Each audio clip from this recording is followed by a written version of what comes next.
We've all been there. You buy a beautiful pear, wait for it to ripen, and the second you try to slice it or take a bite, it disintegrates into a watery, mushy mess on your plate. The problem starts at the grocery store. Most retailers group all 12 commercial varieties into a single display, leading us to treat them as interchangeable. This assumption is exactly why we end up throwing away ruined fruit and wasted money.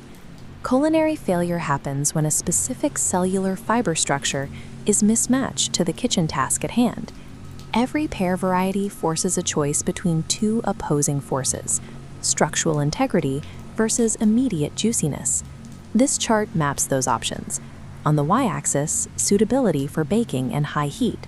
On the x-axis, raw snacking and immediate consumption. When we plot the 12 commercial varieties on this grid, you can see they are scattered. They don't behave the same way. To stop guessing at the produce aisle, we can organize this data into 3 strict functional profiles, clarifying exactly what each fruit is built to do. Category 1 consists of the melters. This group includes the Bartlett, the Comice, and French butter varieties. These varieties are intended for immediate raw consumption or for blending into smooth purees. A properly ripened melter provides an incredibly juicy, melt-in-your-mouth texture, simply because the cellular walls yield almost instantly. We can track these traits on a comparison matrix across shelf life, heat tolerance, and best use. While they score high for raw snacking, their shelf life is quite low. Melters require daily monitoring because their window of perfect ripeness is brief and often unpredictable. They are also physically fragile. Leaving them in a pile on a hard countertop can cause them to bruise under their own weight.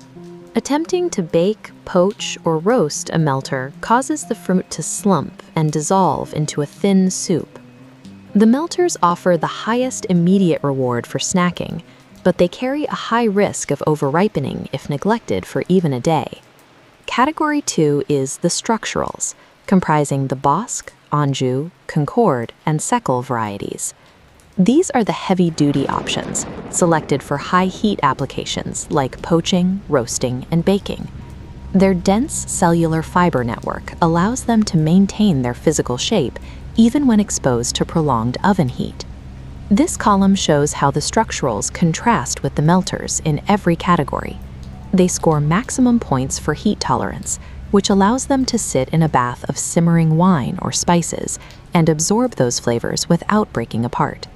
The trade-off is that these dense varieties are often too hard or grainy to be enjoyed as an immediate raw snack. Eating a structural pear raw usually requires significant time to age them on the counter, which isn't always practical for everyday use. Structurals function as the reliable workhorses of the kitchen, trading raw softness for durability under heat. Category 3 includes the crisps and hybrids, specifically the Asian pear and the Forelle. These provide structural crunch for salads, cheese boards, or lunchboxes where the fruit might get bumped around. They stay crisp because of their high hydration levels, and they have an extremely slow oxidation rate, so they won't turn brown immediately after being sliced. Our completed matrix shows how crisps fill gaps left by the other 2 categories, scoring high in both shelf life and raw crunch. The downside is that they lack the traditional buttery texture of a pear, and they typically come with a higher price tag. Regardless of variety, there is one universal storage rule: put them in the fridge as soon as you get home. Placing them in a cold environment stalls the internal cellular ripening process, buying you extra days of shelf life. However, eating a fridge-cold pear results in a dense, flavorless experience. Refrigeration simply acts as a pause button. To activate the flavor and soften the fruit, you need to move them to the countertop for 48 hours prior to eating. Successful pear cooking requires matching the fruit's fiber density to your specific recipe. This shopper's cheat sheet maps our data to 3 common consumer profiles to help you decide. For bakers and culinary optimizers, Bosc and Anjou are the definitive structural choices. Bakers should avoid the Bartlett variety to prevent recipes from becoming overly watery.